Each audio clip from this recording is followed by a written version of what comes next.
Well, there's Daryl, the man of the hour. Hey, how's it going? Good. How are you?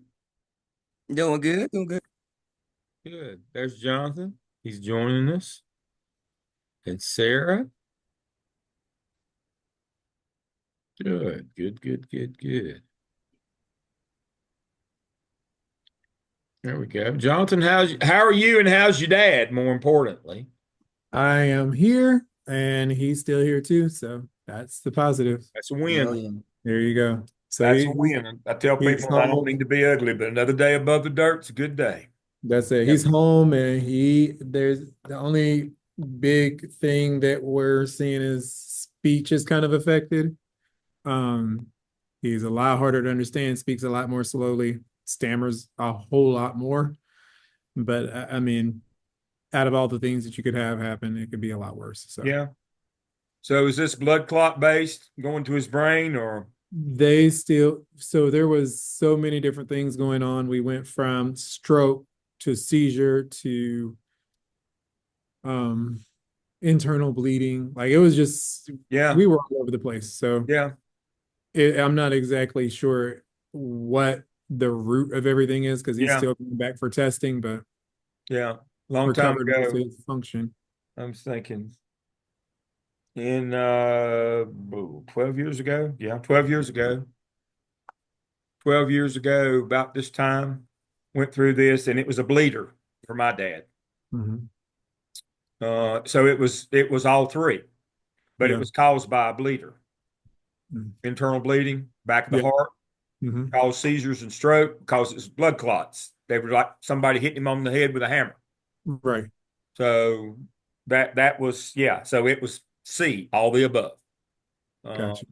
and so, but it's treatable. That's the good news. In the short term, if you can get the bleeding stopped, Right. then you can survive it. That's what we're looking to get taken care of. So Yep. And so, yep, just like my pops, that same thing. First time we were scared, we didn't know what in the world it was. But you get the three options, and unfortunately for us, it was all three. But that's how it goes. You just deal with it and move on. So prayers for you and prayers for him. thank you. All right. And Daryl, I thought about you all week too. Oh, you did? Yeah, I did. Okay. I thought about you. Um, I had I had one last week. Um, and I know that you're probably not interested in doing this as a dissertation, but I had one of mine in my other personnel class talking about doing some work out of their employee development plan, Mm. which is not a bad idea. I mean, you should probably find something in one of these evidences that you do that, that kind of interests you or something that spurs you. And so I talked to him about that, but I have one that's a little ahead of y'all. Kenny, he's doing one of these. And, you know, these these diversity inclusion deals and some of these things, districts are getting more and more touchy about this stuff. And we thought we had a clear path, and they've decided that they're not going to let him collect data. And then I have one that they've declined to send an email to even let him, at IRB, it's kind of a chicken and an egg, and I've talked to y'all about this before. You need district approval to collect data, but they want they want it to be through IRB first, and then IRB wants the approval before they'll approve it. So that's why, just like Sarah has done a prospectus. But we need, just an email that says we'll consider it. I had a rejection on one of those this week too. That, you know, these partnering schools and districts are getting pickier and pickier and pickier. Um, and things that you would think, well, this is part of the strategic plan. Yeah, but that's a different story. And so to use Daryl as the good example, um, we need to be very intentional. And Sarah's already been through this one time about picking topics. Um, I had one came up recently. It's a passion project. And so the reason I'm saying is next semester, they'll talk to you about picking something that you're passionate about. My argument is don't pick something that you're passionate about that the district is not interested in. Their interest it doesn't have to be as passionate as your interest, but they at least have to be interested in you doing it. And I'm seeing a reversal in those people who said, "Yeah, we could have this." Now they've decided not. And I don't know. It's hard to tell people that you're going to have to do something else and all this work that you've done. And so, again, using Daryl as our good example, my word to everybody again tonight is be careful. When don't get talked into something by somebody who don't really know anything, that's not really worked out there in the real world, that doesn't understand the politics of a school district. I sat down at a round table at the faculty meeting this afternoon with the 6 newbies. They all tend to stick together. There's actually 7 of them, but yeah, they all stick together.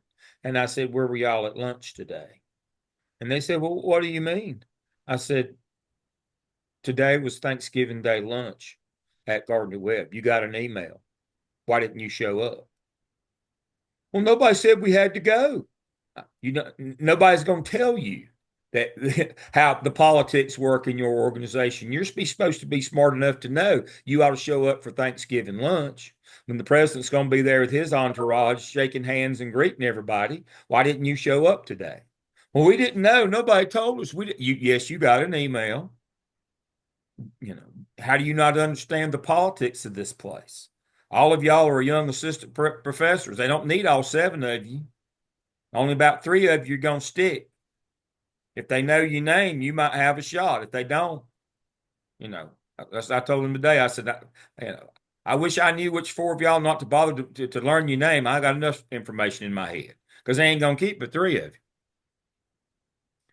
You got to know the politics of the place. And I said, "Now, I know you got the invite for the Christmas luncheon." "Well, yeah, but it's optional." And I said, "It's not optional. Did you not just hear the president tell you to be there, that to come, he had prizes?" "Well, yeah, but he didn't say we had to come." Duh. These people ought to be smarter than this. My point is, we're LS people. We're smarter than this. When we run something up the flagpole in our district, we're supposed to be smart enough to know when they cringed or that they didn't want to hear that, or, we heard the unwritten stuff or the stuff that wasn't said out loud. We understand the culture of the place, and we know not to ask about some things. We're supposed to be smarter than that. I've got one who wants to show that we've intentionally not identified Black males for gifted programs. What district's going to let him do that? I'm afraid that we're going to get to the end of that road and they're not going to let him. So my last rant on dissertations for this semester is, but please be smart, and if nothing else, come run it by me so that we can figure out whether you're going to be able to get there or not. Sarah and I have been working a good bit trying to figure out if she's going to be able to get there or not. And Sarah, she switched topics even because she found out that was something they didn't want to do. I'm offering you that same service because I know that you're going to be to me after methodology. You're going to be out to me when it don't work, trying to figure out what to do next. Here's an idea. The best way to get out of a swamp, don't get in it. Don't have to trash pages of work and months and have to start again. I've had another one this week that's pretty much had to start over, had to do a rewrite because you can't get the data. So just word to the wise. All right. So tonight we've got our last 3 chapter presentations. All right. I just gave you the wrap up speech. And so my plan is not to have to meet next week. Does that make y'all mad or happy, or the day before Thanksgiving? Did we miss any classes that we have to make up? I don't believe we did we?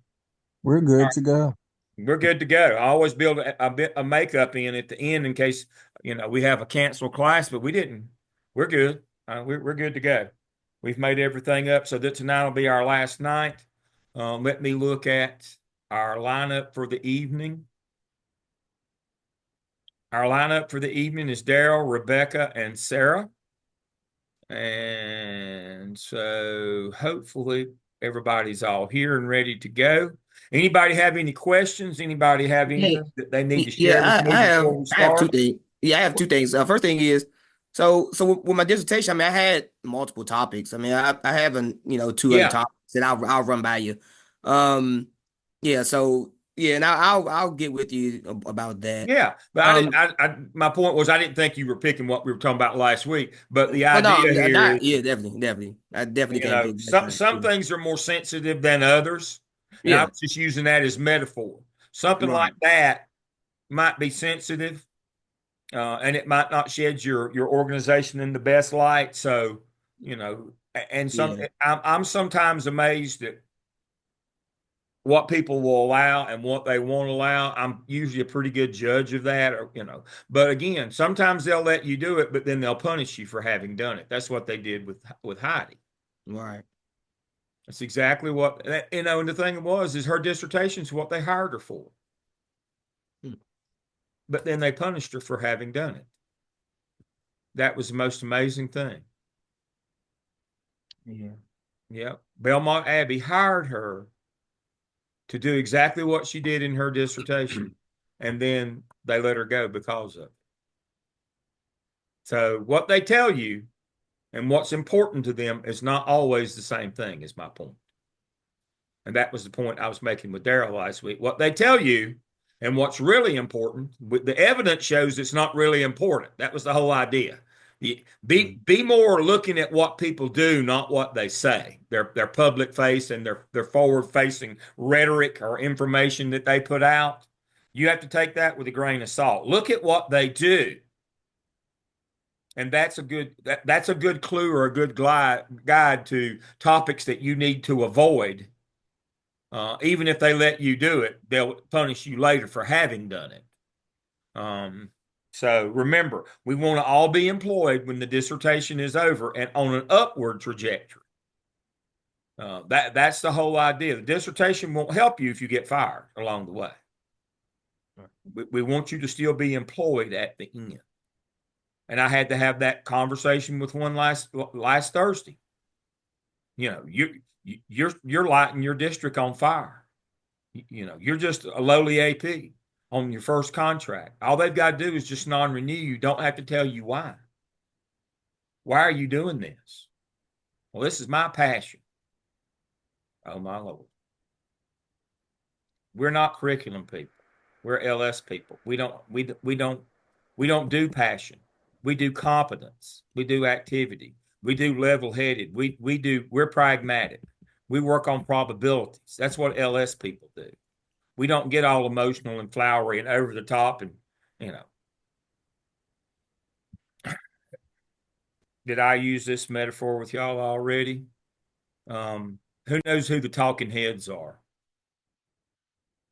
Anybody know who the talking heads are? Musical group from back in the 70s and I think maybe the 80s and 90s. Life in Wartime. You've heard the song, you just don't know it. The chorus goes, "This ain't no party. This ain't no disco. There ain't no fooling around." That's who we are in LS. Um, we're supposed to be level-headed, pragmatic, get the job done, understand the politics. You know, we're about the work. I don't need people who are passionate. I need people who are competent and diligent. That's why Frank's picture is on my picture wall there.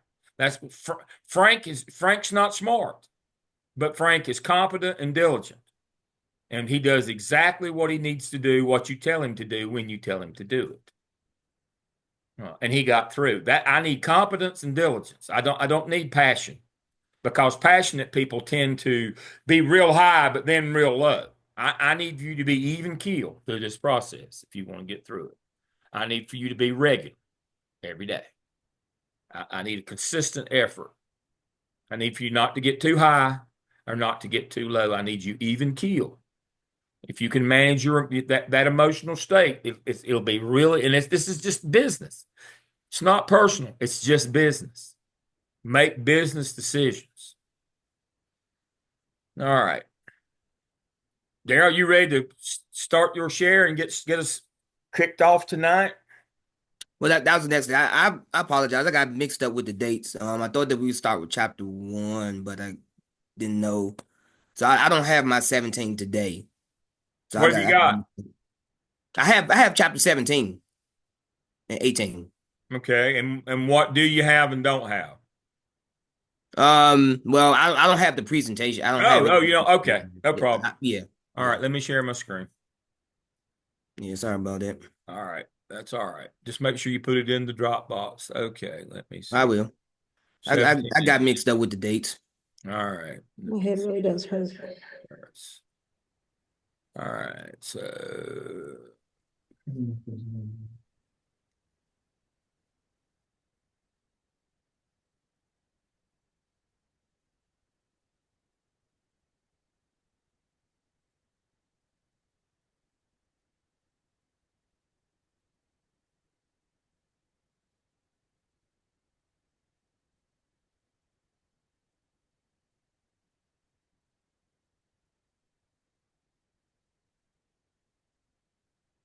all right. So this is Cara. She's in my other group. She did hers last week. All right. So reframing organizations.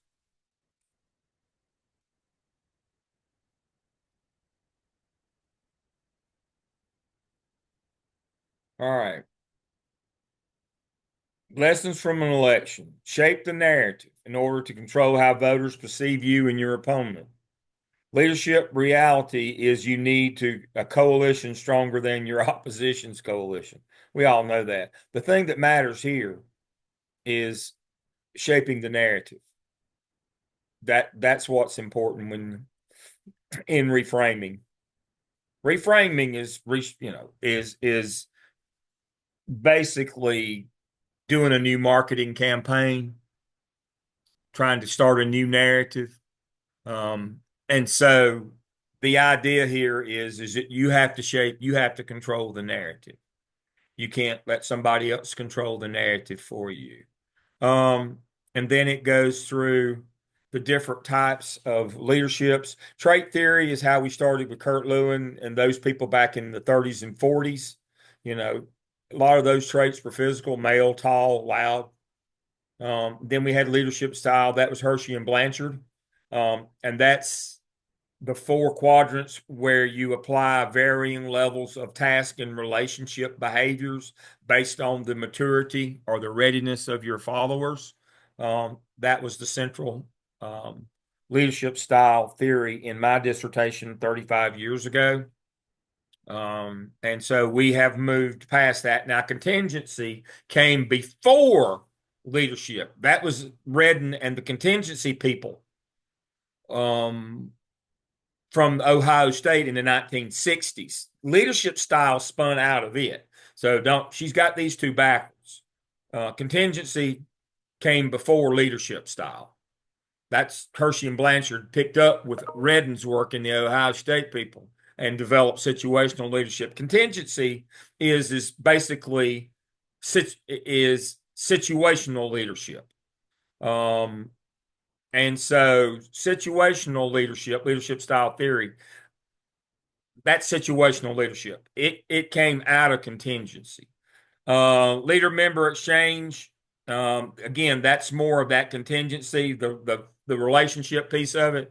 And then we're now at transformational, which is inspire and motivate. But it's leadership studies and theories have evolved over time. But at the end of the day, leadership is about applying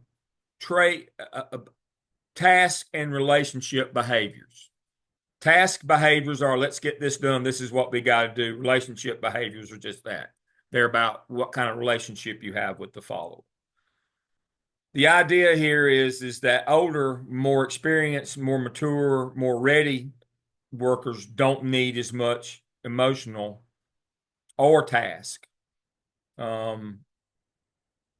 but that's not really true.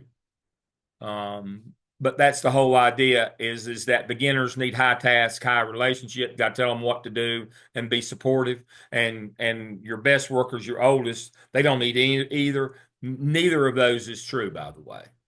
We have to apply varying levels of task and relationship behaviors based on the individuals, not just what year they're in. That was the central idea. My power's blinking. It's the wind's blowing really hard here. If I lose you, I'll try to get back on. The wind is blowing really hard. And so, but back to the whole idea of Hershey and Blanchard is that you looked at the maturity, but you had to measure that maturity. And so people just used years of experience to substitute. My dissertation was about you've got to test or find out the level of readiness of these people. It varies. It's not always tied to their years of experience. That was the whole idea. One of the ideas in my dissertation is that we can't just say every beginner needs high task and high relationship, and every 25-year vet needs low on both. That's not true. It's according to their readiness level, their maturity level, and that changes with every situation we put them in. So when we're reframing, doing something new, everybody is a beginner, and so everybody's not mature or ready on everything we do. When we make change, everybody's new. Everybody needs high task, high relationship when we make change or reframe or restructure. Everybody needs to be lifted up and held on both of them. So that's where that one size fits all mentality kind of breaks down. Leadership is an activity, it's not a position. I've said that a million times. Leadership's different from management. It's multilateral, not unilateral. It's contextual and situated, not the leader, but the exchange between the leader. That's what I'm talking about. It's about you and them. One style doesn't work, or some chart doesn't work with everybody. It's the relationship you have with your constituents or the people that you're leading. And distributive leadership is that we empower people around us. Teacher empowerment. That's the whole notion. All right. Okay. Globe Research, they put theirs they've come up with these 6.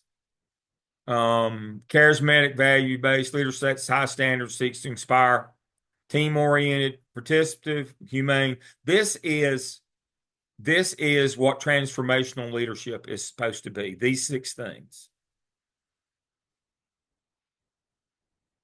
These 6 things, but not supposed to be this one. Not supposed to be that one. That's the whole idea. There's different ways to do that, but this basically is a breakdown of transformational leadership. Character, values based. You inspire and motivate people around you. That's the actual definition of transformational leadership: inspire and motivate. Team oriented, participative, humane, autonomous, protective. All right. Do men and women lead differently? Men and women in similar positions are not dramatically different in the eyes of their subordinates. Women have scored higher with charisma, inspiration, intellectual stimulation. The differences are not large, but companies with more women in senior management perform better. All right. Why the glass ceiling and why the glass cliff? Stereotypes associate leadership with maleness. That goes back to the original trait theory. Tall, male, loud. Women walk a tightrope of conflicting women encounter discrimination. Parenting has a positive career impact for men, but negative for women. Women pay a higher price with less pay. Women in high positions are pushed toward the glass cliff where they're most likely to fall. What does glass cliff mean? Let's stop and talk about that one for a minute. Where's Rebecca? Rebecca, are you there? She is. She's right next to me. All right. Rebecca is our example tonight. Rebecca is on the glass cliff. I bet she knows that too. All right. So what does the glass cliff mean? It means is that we put women in positions where anybody is most likely to fail and then blame it on them being women. That's the glass cliff. You know, I told you, we tend to, and we put women in positions where they couldn't, they couldn't be successful if they had automatic weapons, and then we blame them when they fail. That's not a glass ceiling, that's a glass cliff. They never rise to the point where they get sealed out. They go, laterally, because we start them in the places that nobody else wants, and under circumstances where nobody can win, and then we blame them when they don't. And we do that pretty consistently in the business. One of the things that I talk about in the MSA program, thank you, Rebecca. One of the things that I talk about in the MSA program is your first AP job is going to probably be in a slaughterhouse. It's going to be really bad. And they're like, but there's an opening over here at the White Bright School. Yeah, but some other AP is going to transfer into that so that the principal can be lazy and not have to train a new AP. Why would I take a beginner when I can get an experienced person? I'm in a good school. You're going to go to a slaughterhouse somewhere where it's going to be hard for you to make it. That's the beginner cliff. Well, women experience that all the way through. That's what the glass cliff is, for those of you who are unfamiliar with that. All right. What sustains the glass? Okay.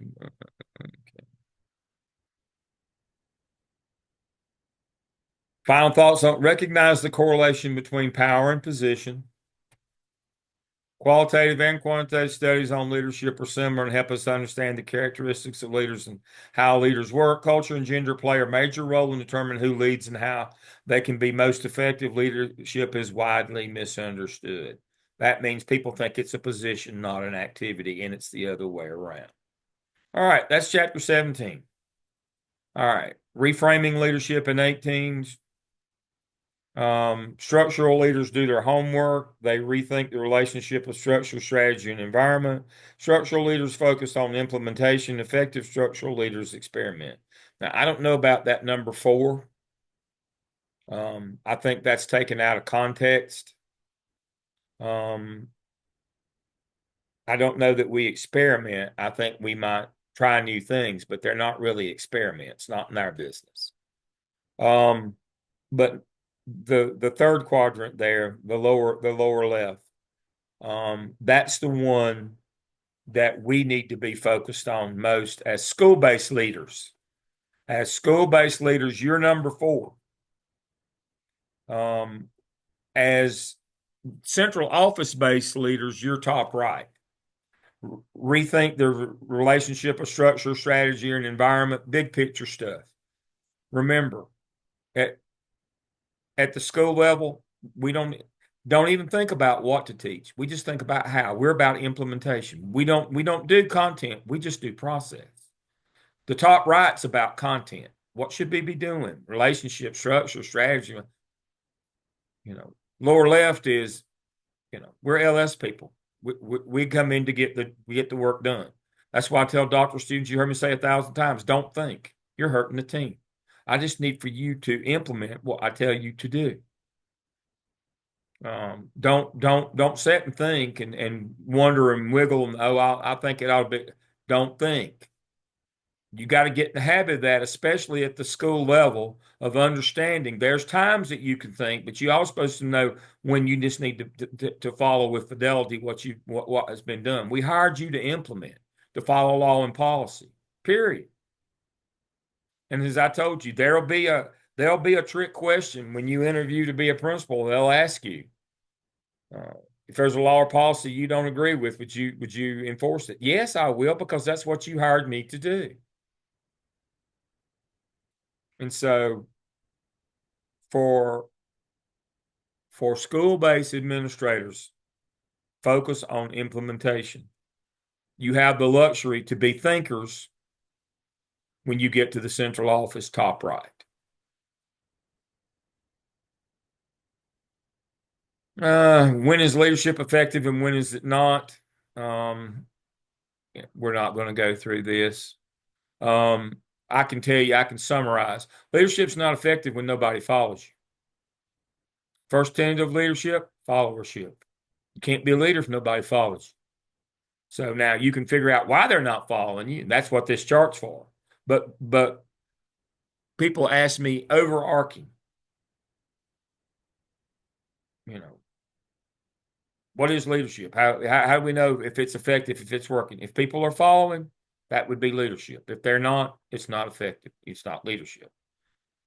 You're just a crazy person out talking to yourself, walking alone. I mean, nobody else behind you.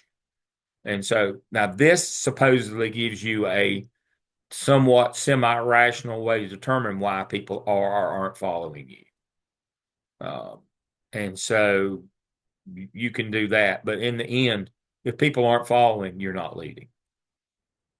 Managers combine multiple frames into a comprehensive approach to leadership. Wise leaders understand their own strength and strive to build a diverse team that offers leadership in all four frames: structural, human resource, political, and symbolic.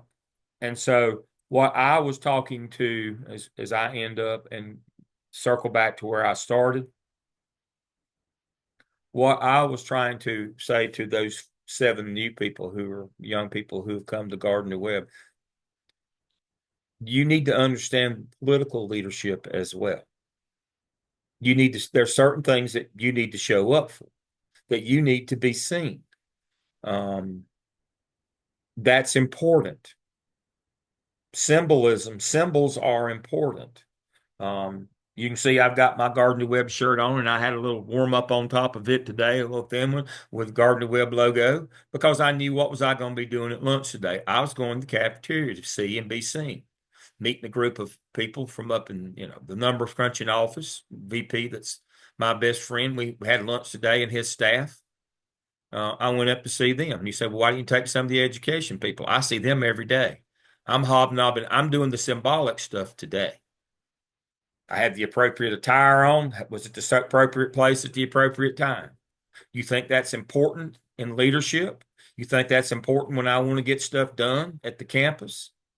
Of course it is. I don't care about any of, I mean, I don't care about all being in charge of anybody or anything, but I need to get stuff done. And I understand how that works. That's what leaders do. You understand, this is what I got to get done. Which of these 4 frames, all of them into play, which of these are important? It's important if I want to get data and I want to get stuff done. To be seen and see and be seen at certain things. That's what we're talking about. Something as simple as that is very important. The symbols of leadership. All right, that's those two chapters. All right. Sarah, are you next? I think it's chapter. Rebecca, I'm is sorry. Rebecca next? Rebecca, I I believe think you're chapter next. 3 and 5 because I took Angela's place. Okay. All right. All right. All right, I'm here. Sarah, what's wrong with you? I can't catch it over the internet, can I? One of those seasonal colds. I sound worse than I am. Yeah, you don't sound good. Have you again? I know a second grader asked me today, why do you look like a girl but you sound like a guy? Oh, that's a gender conversation we don't need to have. I just No, said it's a cold. go get tested. Are you hearing me? Go get tested. If it doesn't go away in a day, go get tested. I don't need for you to get sick on us now. COVID is wearing out our students right now. So please don't put it off. All right, Rebecca, you have the floor. Okay, I'm here. Let me open my thing.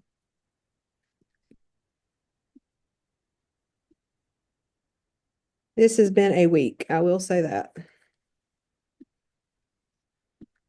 Yeah, but if you had an easy week, you'd be bored.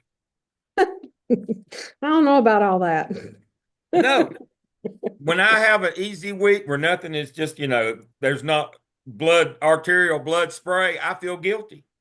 Like I didn't earn my money that week if there wasn't some crisis, and if the whole place wasn't just burning down. I feel like, well, I need to back up to the boss man on payday. I can't look him in the eye. I didn't work hard enough this week. I definitely have worked hard enough. We'll just leave it at that. All right. I had chapters 19 and 20. This time I spelled my name right. Oh, That's good always for a you. plus. I know, right? I'm telling you, it's been a week. It's been the last couple of weeks. So, we're still talking about changing in organizations. The innovative process, one of the things that I have learned is not just through reading this, but in just my experiences with leadership, is the iron fist isn't going to work. People aren't going to listen to an iron fist. They want to listen. They want to be heard. They want to be valued. They want to be treated like professionals. All And right. if you really want to make change happen, you have to include your team. All right. Now, what Rebecca just identified or defined for you is task and relationship behaviors. Task behaviors are the iron fist. Relationship behaviors are being heard, collaboration, treated like professionals, empowered. That's what we're talking about in task and relationship behavior. The iron fist is the task. What she just described is the relationship. That's what leadership is. Knowing when to use each of those, both of those, or none of those, as she says. That's the application of those. It's very much an art, not a science. Go right ahead. Very true. And now I'm going to say I did this presentation put together a month ago. So I did review it, but I may miss some pieces. Um, so in order for change to really happen in a school or in any organization, you really have to think about how you're prioritizing it. And if you're putting in the time, money, energy, and effort into the training and the professional development, making sure you're not neglecting the needs of the company, making or the school or however whatever organization you're in, understanding that you might have to change some roles and responsibilities within the organization as you make those changes, and you want to make sure that you are making the right moves at the right time for the right reason, and you're not just doing it just because you're new and you can. If I remember correctly, this is the book where I read there's the stories about the companies and Yeah. JC Penney. I think it Yeah. was JC Penney or Belk, JC Penney. They brought in somebody who tanked it very quickly just because they didn't really have a true clear vision of what they wanted to do to make it a better company, a better business with a pure intent. It was just, let's make more money, but not a real clear way of how to do it. Oh, sorry. Making sure that there's the sense of urgency, that you're guiding your team, that you're really talking about that vision and the strategy. One of the things that our superintendent did that I did appreciate when she first came on is she did community visits where she actually told everyone the strategic plan. Like she met with every staff member and straight from the horse's mouth said, this is the vision, this is how we're going to do it, this is how we're moving things. She does communicate with us regularly into the school year, beginning of the school year as a whole district on where we are with our strategic plan. That can be a little bit overwhelming, but I think it's important to help keep everybody on the same page so everybody knows what's going on. All right. How many schools do you have in Rowan? 33. 33. How many students? Oh God, 18,000. 18,000, Mhm. 33 schools. 32. We had one closed, sorry. All right, 32 schools, 32 principals then. All right. Do you have a monthly principals meeting? Yes, sir. How big a role does your superintendent play in that meeting? She leads pretty much the whole thing. There you go. There you go. There you go. That's those symbols, right, that Rebecca's talking about. I would expect no less. Now, I was in a district. We had 14 elementaries,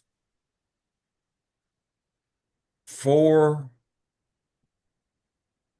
well, not when I got there, but when I left, we only had four middle schools and we had two high schools. So that's 14, four is 18. We had 20 schools. We had basically half as many kids. You think the superintendent ever came to the principal's meeting, or if he did, that he had any leadership part in it whatsoever? Now, remembering this was a long time ago. We had no notion of the vision, the mission. He was just in charge. And so, do you think that inspired any loyalty to him or that any stability in the district? No. It was a fruit basket turnover almost every year because of that. It started at the top. This is a superintendent training program. What Rebecca just told you, juxtapose that what I just told you. Which one of those is can communicate the things that you see on the screen, and which one of them can't? Simply by his absenteeism. I'm in charge. That was his leadership style. I'm in charge. I have the position. He didn't do any of the work that a leader should be doing to show why they're the leader. His was just positional. I'm a superintendent in a district half that size, and he couldn't be bothered. That's food for thought. Very good, Rebecca. Continue. Okay, so talking about reframing ethics and spirit, and this is a difficult one in a lot of ways, because school systems are often stuck in the past, which is very much that factory model and making sure that we are always extending excellence. And now we get into now there's more of a push for that SEL, and there's more of a push of making sure we're taking care of the families and we're being caring and all this other, and the crux of it is that there's a lot of expectations on schools to do all of it.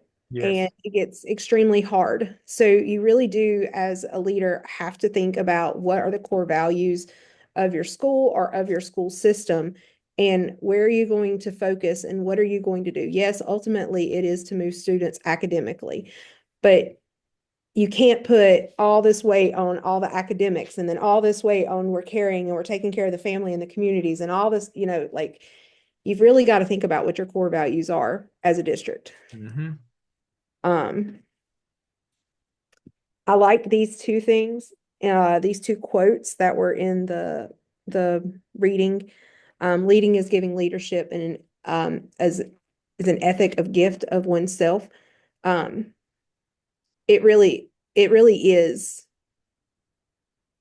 very much, you give a lot of yourself to be a leader. Yeah, servant leadership. It What's the trilogy at Gardner Webb? What's our trilogy? We start with what? Servant leadership. Yep, and that was definitely today. Yeah. And then individuals need to see their work as meaningful. That's really important. And that has always stuck with me. And I think we talked about this the day that you asked us about if we would go back in the classroom or be a leader. And I talked about going back in the classroom because I left because I didn't feel like the state and the district appreciated the work that an EC teacher does. And that's, I've had the conversation with my husband. It's not about the money. Like, yeah, it's about, do you value us and are we respected? I can work for what I work for now in a classroom if I'm respected and treated like I am intelligent and have meaning to the work I do. But if I don't, then I don't want to be in a classroom because it's just not in. Yeah. I want to be purposeful and meaningful as our teachers do. Yeah. We talked about family a little bit the last weekend we were together, that servant leadership, that we're a family, we're listening, we're understanding, we're accepting, all those kind of things. And it's exhausting. Yeah, it is. I think when I walked into my school, it was definitely the jungle. Yeah. There was a lot of this going on. There was a lot of disagreement, and people would hoard their power, even though they didn't have power, but they thought they had power. A lot of sabotage went on. We get into that and we experience that, and that's a tough shift to turn around. But if you've worked in a place where, or you go into a school system where that's the way it is, there's a lot of work that has to be done to fix that. Then you talk about the temple, the analogy of the temple where it's very humanistic. You have those shared traditions, beliefs, and values. You want it to be just and caring and worthwhile for everybody in the organization. And I think those are great metaphors. The jungle one is, having entered into that world at one point or multiple points in my career, that one's a really tough one to get out of and turn around. It takes a lot of hard work, determination, and perseverance to be able to do that. And then this was in the book. For what is a man profited if he shall gain the whole world and lose his own soul? I think that's really important to remember as you become a leader. And that's it.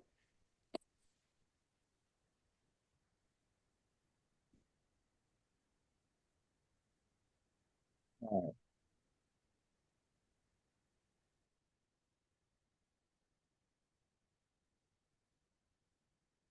right. So here is my recommendation. Let me share my screen.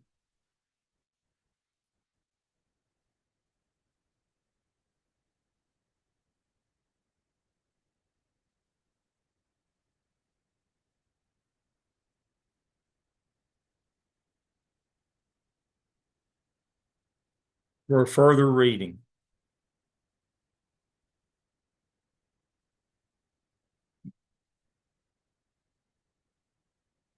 If you've not read this, it's old. It's 22 years old. And then this is the next one. This is the next level. Phil Schlechte, he was one of my, he passed away a few years back. He was one of my professors at Chapel Hill. And this is a seminal work in authentic work. In terms of work has to have meaning. This is working on the work is the seminal work. I recommend this one. This is the more advanced level for you.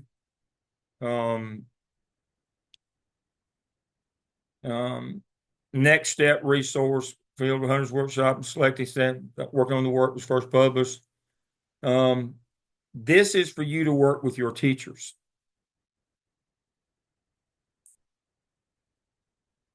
And it also, you'll learn lessons on how to work with teachers as well from this. This is the best work that again, not just because he was my professors at Chapel Hill.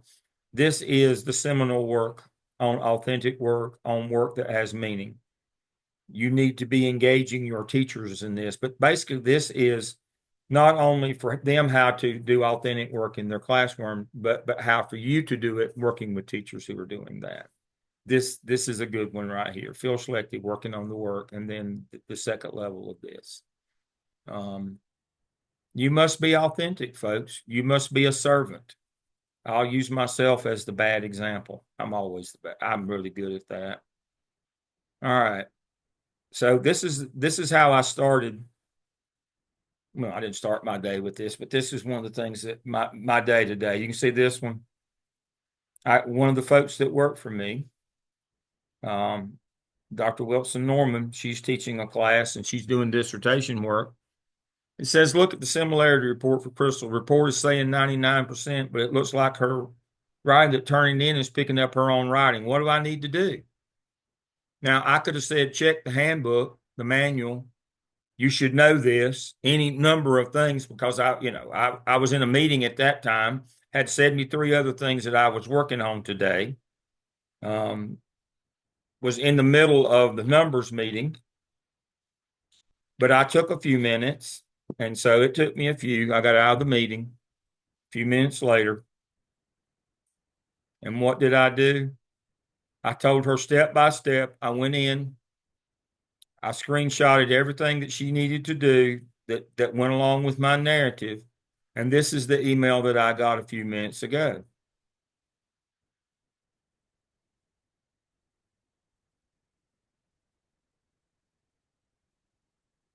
And I got a text. Thank you. And I got a text that said, it worked. Now,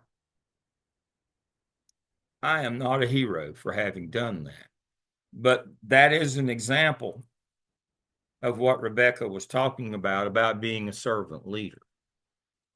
It would have been easy to say, we covered that at the meeting the other night, or that's in the handbook, or were you not paying all the things that you want to do, but you can't do that. That's not the expectation of a leader.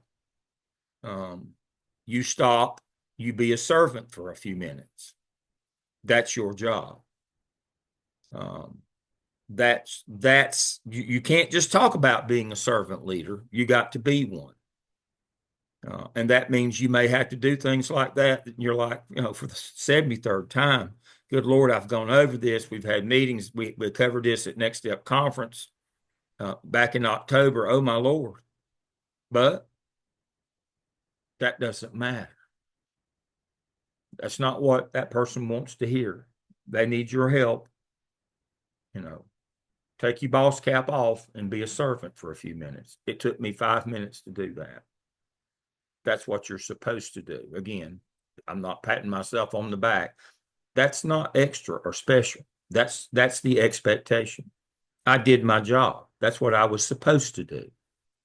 That's what I was supposed to do. I don't need a sticker or a gold star, or I don't need an award or any of that. That's what I'm supposed to do. We're LS people. We're supposed to be servant leaders. We're supposed to get things done. We're not supposed to complain. That's not who we are. That's not what we're supposed to do. We're supposed to be part of the solution, not part of the problem. That serves nobody, just being part of the problem. All right. Anybody else got any other presentations that we need to do? We've already had our last class. We've already had food. We had a couple of different foods this semester, so that was a win. We had Jason's Deli and we had Stephen's Spaghetti. Again, thank you for that. What have I missed? What have we got to go over? Try to get all your work in between now and the end of the first week in December. I'll post grades sometime. Let me look at my calendar. I had it pulled out for this very reason right here. Let's see. So we're not meeting next week. We don't have to do any makeup. I need everything uploaded. Try to have it in by Friday, December the 6th. It has to be in by Friday, December the 13th, commencement day. Has to be in by that day. Everything has to be in, but shoot for the 6th if you can. But if you've got to the 13th, I'll keep my shell open for you to upload things. Make sure that you get your EDP done. I'll continue to grade every day. Make sure you get it in and get it in TrackStream. Do y'all have to do an AI statement this semester? It's in there. If you haven't done it, if it's required to do that, make sure you get that. But I've enjoyed working with you this semester. I'll see y'all next semester, I know, because I'll be there both weekends. I have 2 classes in Charlotte, same as this time. I am available. Call, email, commiserate. 736 will leave a mark on you, but you'll be a better person for it. You'll understand all my rants and raves about methodology once you go through that. All right. Anything else for the good of the group? All right. We got Yeah. through early tonight. All Like right. whenever, hey, Dr. Lamb, Yeah. whenever they get off, can I just speak with you for about 5 more minutes after they get off? Sure. Okay, All appreciate right. All right. I'll stop Yeah. the recording. Everybody have a good week. I'll see you in Charlotte, I'm sure, after the first of the year. Everybody be safe and have a good holiday. Thank you. You too. Night.